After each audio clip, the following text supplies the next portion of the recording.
Hello and welcome to The Rest is Football with me, Alan Shearer, and Micah Richards. And we're missing the old fella, Micah. He's decided to go away to Barcelona and he can't work his phone. He's got no Wi-Fi and he's missing. What is it? To be early is to be on time. To be on time is to be late. And to be late is fucking unacceptable. Where are you, LINEKER? Absolute shambles. And let's be honest, Al, it's not like he's just gone to anywhere in Barcelona. He's gone to Soho House, supposed to be the best of the best of the best, and he's not got no reception. Deary, deary me. No. So where are we going to start? We can say and do what we want, can't we? What should we start with? Should we start with Arsenal or? Okay. Well, I just want to ask, where are you, Alan? Are you anywhere nice? It looks very summery where you are there. Well, it is very sunny, Micah. I mean, despite him going to Barcelona and getting no signal, I'm actually in Thailand, in Bangkok. I've come away for 2 or 3 days to do a little something for the League Managers Association and Castrol. So I'm just about to head down and do a Q&A, and then I head back and see you at the weekend for Man City Newcastle, which I can't wait. I'm looking forward to. What, the cup that Newcastle are going to win, is it? The cup that Newcastle are going to win. After watching them against Chelsea, Micah, I'm not so confident now, believe it or not. So let's start with Arsenal. You were there. You were at Arsenal, weren't you? You were at the game the other night. You were working. The atmosphere sounded incredible. You know what, Al? I mean, sometimes people ask you about atmospheres and what was it like, and sometimes you can exaggerate how good it was. But honestly, we've worked at Emirates. I've played at Emirates, but there was something special about being there because it was almost like a nervous energy to start with, and then before kickoff, the place just erupted. And it was crazy because everyone was talking about how Arsenal are going to do. Porto are really established, really good tactical and technical team on the counter-attack. And it was, how could they fare? We talked about stats and all that sort of thing. I didn't know myself that Arsenal have not been to a quarter-final for about 14 years, which was staggering for me to hear that. But yeah, the overall atmosphere, being there and covering the game, it was just amazing. It really was. And it was more about that moment and could the Arsenal fans stand up? It was extraordinary. It really was. Do you think there's a belief there that they can go and win it now with them getting to the quarterfinals and you're seeing the other teams that are there? Do you think the fans and the players, more importantly, think they can win that competition? You know what? And it sounds ridiculous at times because normally when we talk about Champions League, it's the best of the best. I don't think the teams who have got to the quarterfinals are at their peak. Normally when you think Real Madrid, you think, wow, they're absolutely unbelievable. Yeah. A Barcelona team that's done well, Xavi's got them playing now, but still we would say in transition, a manager who's leaving. You got Dortmund who are okay. They've got some good players on that counter-attack.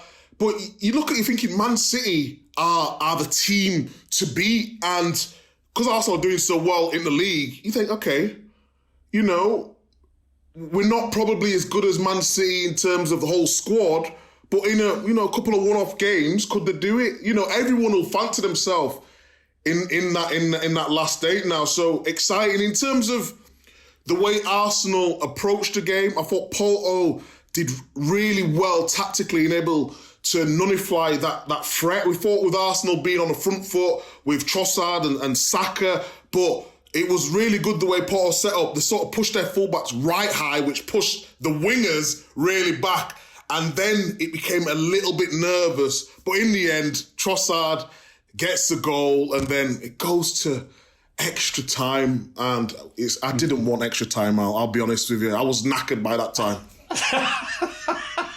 What, just because you wanted to get away I early? wanted to get away early. We was on air half an hour before. We was soaking in. Obviously, Thierry was working for CBS. Thierry's homecoming and all that. We did an extra half an hour pre-match. It was on air for an hour and a half before the game, and then it goes to extra time. Then it goes to penalties. Then we're on air for another 45 minutes after the penalties. I didn't get to sleep till about 3 o'clock in the morning. So, yeah, but it was worth it in the end. Let's say that. Do you know, you mentioned the teams in the last 8 there. 2 of the teams, PSG and Dortmund, were the ones in Newcastle group. And I must admit, when I seen Newcastle playing against PSG, they battered them at home, and they were so unlucky to not take all 3 points of that horrendous decision. Remember? Yes. And you look at PSG and Dortmund, and both now in the quarterfinals.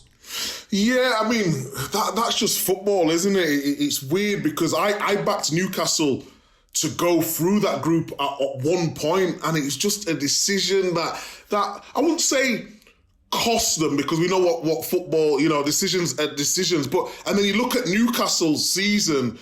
Since then, they sort of lost a bit of energy, I would say. They lost, injuries as well. And then their sort of season, it's like we're asking ourselves now, if they go up to Man City on Saturday in the FA Cup, it's not a great season for them. What could have been so great at one point, Al.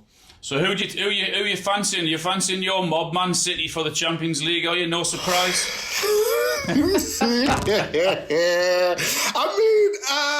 I think City are the best team in the competition, but I do believe it could go anywhere. If Man City were to get Real Madrid in the quarters, you know what Real Madrid can do. A couple of years ago, at their place, when they beat PSG when they was losing, they beat Chelsea when they was losing, they come back against Man City as well. So anything can happen in the Champions League. But in terms of squad, I would say Man City are probably the favourites. Well, that's no surprise there. Micah Richards tipping Man City for the league, for the Champions League. I'm out in Thailand, so I was watching the Bournemouth Luton game, and it was about 3 o'clock in the morning here. I couldn't sleep, and I'm watching the game.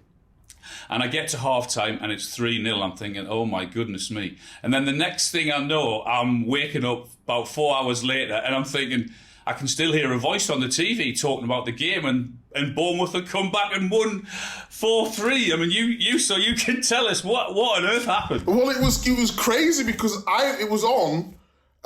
We had a little sort of screen because obviously it was on the same time as the Champions League, so I think it kicked off about 7:30 UK.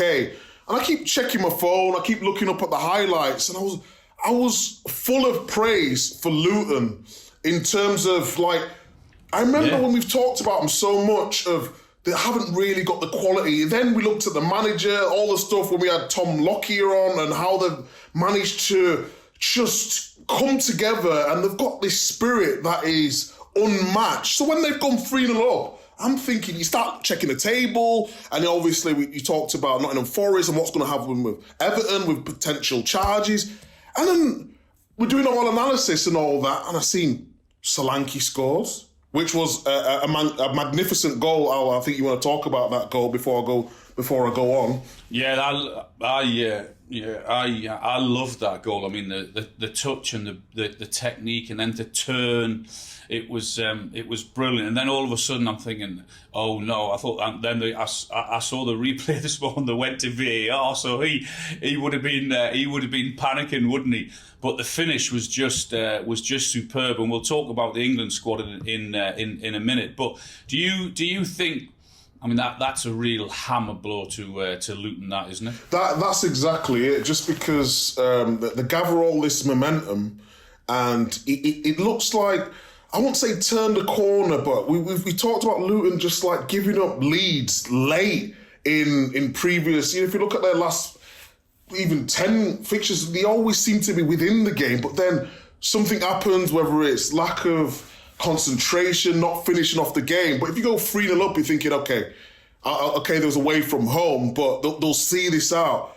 But then you start to think, okay, is it something that we're doing? the sort of tactical element of it. Why can we not switch on for all of the games? We sort of giving the fans what they want, and the pundits, especially us, in terms of entertaining football, knowing what they do.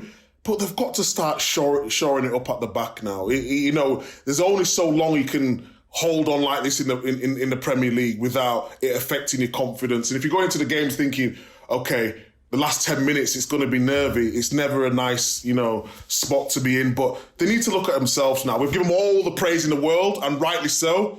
But they've got to start seeing out games now. I agree. Well, we're filming this on Thursday morning where you are, Thursday evening where I am, and the England squad's about to be announced later this afternoon, Micah. And what you're hearing, who you hearing's in the squad? Ooh, I heard there's a bit of this is one thing I didn't used to like about the England squad, is because, when it gets announced, and I don't know what it was like back in your day, Al, but basically in my day, it was, used to get a letter, it'd come to the training ground, but before the letter would reach, it was normally after training, you'd get a little text to see if you was in or not. But there was very few leaks. You might have someone who's having a really good season, and it's sort of speculation that they might be in there. But now, it almost seems as though we're getting information before the squad's announced, and it spoils the moment, I would say. But in terms of your question, we're hearing potentially Gomez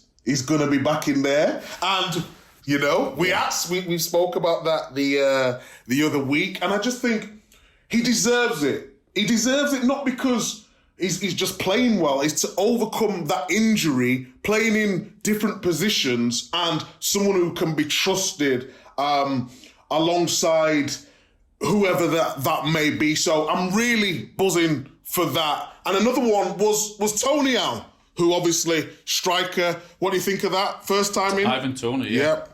That doesn't surprise me. With the form that he's in, I think he's come back and he's looked really sharp. He's held the ball up well. He's bringing people into the game, and so that doesn't surprise me at all, to be honest. But you saw Gomez, didn't you, firsthand last weekend, and you actually said it can't be long before he's in an England squad because of his performance. So he was that good, wasn't he? Yeah, I mean, it's just the fact that he any game, you know what it's like, and it was a different for you because you scored against anyone. But say for me, when I was first getting called up to the national team, it's the big games in which really, as a defender, you can show up. So you could play well. You could play 20 games well, and say you missed a big game, and no one's really talking about you. But when you're up against, the best team in the league, Man City have been so good, and you have a good performance, but not just one-on-one defending. It's more mentality, positioning, versatility. And I just thought he ticked all of those boxes. And yeah, he fully deserves it. Micah, I think another one is Jack Butland, who against Benfica was magnificent. So we're actually hearing that he could be in the squad as well. Yeah, and I mean, good for him as well, because he's been around. He's sort of one of those keepers who we had high expectations for. I remember around when Joe Hart was getting in and everyone was talking about Butland, made a few errors in games. He's gone to Rangers, playing well week in, week out. Again, she mentioned that game against Benfica. He was outstanding. And I played with him at the Olympics as well. And he just had that confidence. And you need that from a goalkeeper. He backs himself, even when things are not going particularly well. He's just got that self-belief. And I think that is what's got him back to even being in the question to be. And if you look at the goalkeepers, we've got a weird situation at England where obviously Ramsdale's not playing. You got Sam Johnson, who's been in and he's been out and then he's been back in. You've got Pickford, who's ever present, always playing well, but in a team that's struggling. So you're constantly juggling who's going to be number one and who's going to be given a chance. So I'm happy that he's potentially be given a chance, and let's see what he can do. And lastly, me and you, and who knows, maybe Gary Lineker, if he can be bothered to get his arse back from Barcelona. We're all back together Saturday afternoon for City Newcastle in the FA Cup.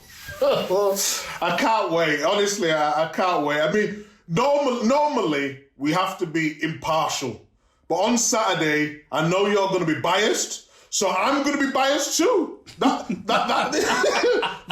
the way the cookie crumbles. But yeah, I can't wait for it. FA Cup is always it's always special to us. So yeah, I'm very much looking forward to that game. Really am. Well, that brings us to nicely to the end with just the two of us, and we got one thing to say: Lineker, you're fucking fired.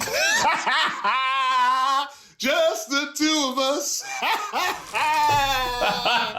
I want to say, as Gary would say, Gary Lineker voice, the comments have been, overwhelming at times. They've been brilliant. So do keep them coming in because we appreciate them. And yes, we will, try to deliver and be ever present. So goodbye from me, Gary.